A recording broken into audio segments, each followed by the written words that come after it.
Pangalawa, ang sugo ng Diyos ay tagapagsalita ng Diyos. Ikalawang Korinto 5:20. Ang sabi,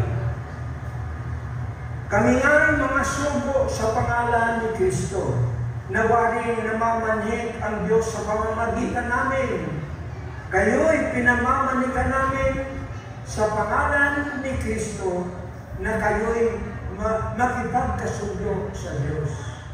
Kaya ang mga sugo ng Diyos o sugo ng Diyos ay tagapagsalita ng Diyos. They are God's mouthpiece. Pag nagsalita sila, parang doktrina ng Katoliko yan. Yun na lang ay ang tawag nila ang qualification. Pag ang Papa ay nagsalita, ay salita ng Diyos ex cathedra. Kung nagsalita ayon sa pananampalataya, yan ang doktrina ng Romano Katoliko. Na sila ay nagsasalita ng mga Papa ex cathedra. Ibig sabihin ng ex cathedra ay tungkol sa pananampalataya. Kaya ang mahal na sugo ay tagapagsalita. Siya ay bibig ng Panginoon.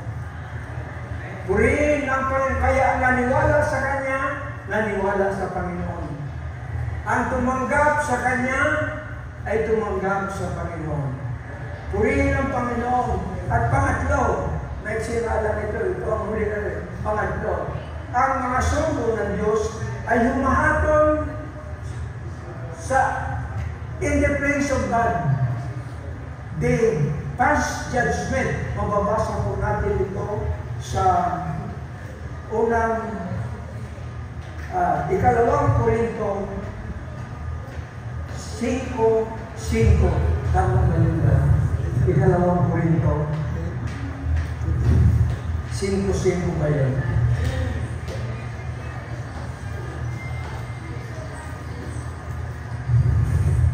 Ano yung talata yun? 1 Corinthians. Ngayon nga ang magawa, 1 Corinthians, brother.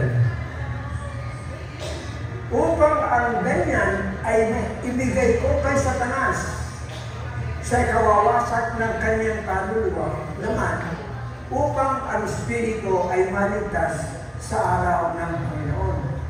Sa magagawin, ang apostol ay may karapatang itagubilin ang isang tao kay Satanas upang masira ang kanyang laman, pero sa ikaliligtas ng kanyang kaluluwa. Yan ay sa mga kapatid na pasaway, sa mga kapatid na matitigas sa ulo.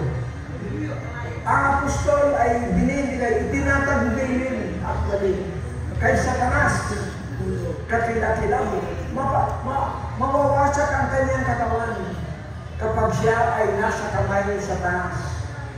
Pero sa otoridad ng apostol, ang kanyang kaluluwa ay maliligtas. Purihin ng Panginoon. Kaya sa iglesia, may mahigpit na disiplina. Yung pagtitiwalag ay bahagi ng pagtagubilin kay Satanas. Actually, ang request sa pagtitiwalag. Yun nga lang, minsan ay ginamit ko ang record na ito. Natakot ang mga kapatid. Yung tiniwalag ko, sabi ko, tinatagubilin ko kasi Satanas. Minsan ko lang nagamit yan dahil natakot ang mga kapatid. Kaya, pero ang apostol, may karapatan, may kapangyarihan, na ipagkatiwala ang isang tao, ang kanyang laman kay Satanas. Wasakin ang kanyang laman. Yan ay kapamahalaan at kapangyarihan ni Satanas. Kaya ang tatlong function na ito ay may papuri naman ang Panginoon na medyo ako hesitant na sabihin sa inyo dahil ang talata ito ay ito ang pagpaparangal ng Biblia sa mga sugo ng Diyos na maaaring hindi magtanggap sa inyo o iba sa inyo. Pero ito yung sasabihin ko, hindi ko pinipilit kayo ng paniwala, pero babasahin ko lang, bahala kayo ng magtimbang. Ang sabi, una, sa Juan 10:34 at 35. Sinagot sila ni Jesus, hindi baga nasusulat sa inyong kautusan? Aking sinabi, kayo'y mga Diyos. Kung tinawag niyang mga Diyos, yaong dinatnan ng salita ng Diyos. At hindi mangyayaring sirain ang kasulatan ito. Kaya napakabigat ito mga kapatid. Maaaring hindi niyo matanggap. Pero ito ay binabasa ko sa inyo. Consider it.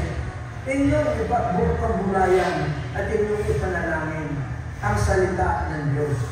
Ang sabi sa talatang ito, ang salita ng Diyos. Sa English ito ay, sa English language sa King James, He told them, judge, unto him the word of God came, and the scripture cannot be broken.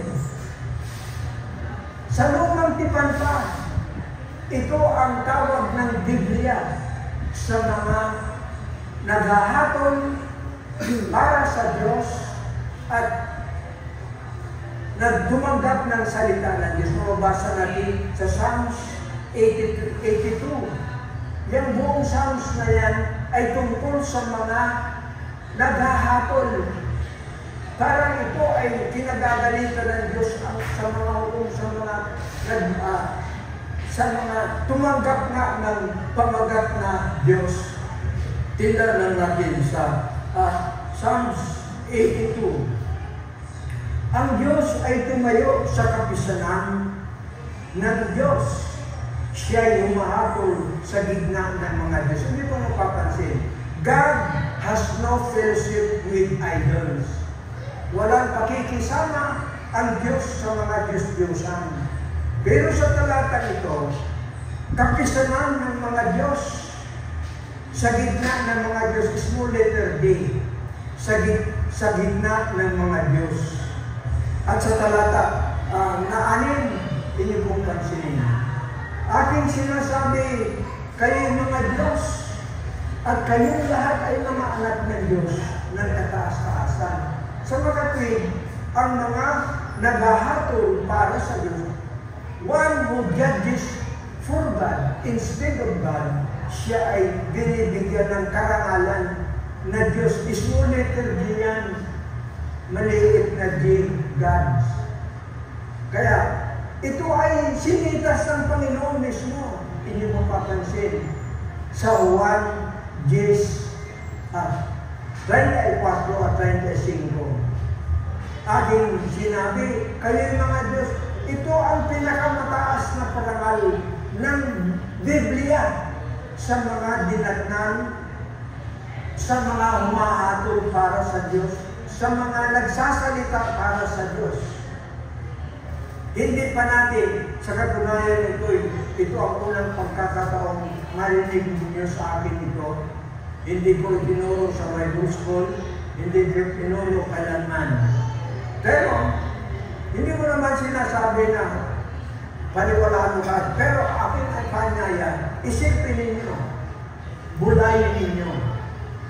Ang Biblia ba ay nagkakamali? Nagkakamali ba ang Biblia? Ang sabi ng Panginoon, sa inyong mga kasulatan at ang kasulatan ay hindi masisira. Kaya kung ating titingnan ang talatang ito, kaugnay sa mahal na sugo, ito ang pinakamataas na papuri at parangal sa mga tao na gumagawa ng tatlo. Una, dinatnan ng salita ng Diyos, nagsasalita para sa Diyos, at naghumahatol para sa Diyos. Ang karangalan ng Biblia sa kanila, ang parangal ay na sila ay tinatawag na Diyos. Small letter din yan, sapagkat isa ang Diyos, malaki, capital letter D, Diyos. Ayun mo mapapansin, doon sa Psalms 82, ang Diyos ay nakaupo sa kapulungan ng mga Diyos. Ang Diyos ay walang pakikisama sa mga Diyos-Diyosan, sapagkat ang mga mga Diyos-Diyosan ay hindi tunay na Diyos. Siya tinawag lang ng Diyos ng tao. Ang kapangyarihan ng mga Diyos-Diyosan ay bigay ng tao, hindi bigay ng Diyos. Walang kapangyarihan yan. Kaya, iwan ko kung ano ang dating sa inyo ng talatang ito. Pero, after all, nariyan niya, inyong bulayin, inyong pag-aralan, ito na lang din sa Biblia, ang pinakamataas na parangal sa sugo ng Diyos na sila ay small letter G, gods. At sabi ng Panginoon, hindi mababaling, you cannot alter the scripture. Hindi mababaling, hindi mababago yan. Ngayon, sa atin, ngayon ko lang ito binanggit sa inyo. Posible na mahirap tanggapin ninyo ito, pero there it is. Inyong pag-pray, inyong panalangin, hulayin. Karangalan sa sugo ng Diyos. Purihin ang Panginoon. Hallelujah. Ama namin Diyos, nagagalak po kami. Binigyan mo kami ng taon, pinaragalan mo ng nakataas sa pagpaparangal. Kulang kami sa pagpaparangal sa mga pinarangalan mo, Panginoon. Patawarin mo po kami. Subalit, ikinagagalak namin na ayon sa iyong mga salita, ito ang pagpaparangal ng Biblia sa Kanya. Pagpalain mo po ang mahal na sugo. Palakasin mo po siya. Pagalingin mo po siya. Pagpalain mo ang Deputy Minister, Bishop Jonathan Sorioli.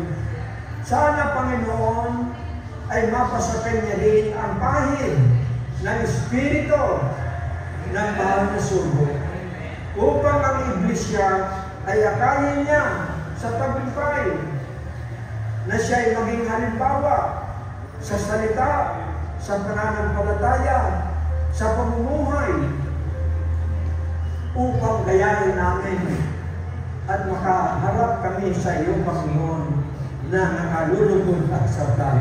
Pagpalain mo po ang iyong Iglesia. Hallelujah!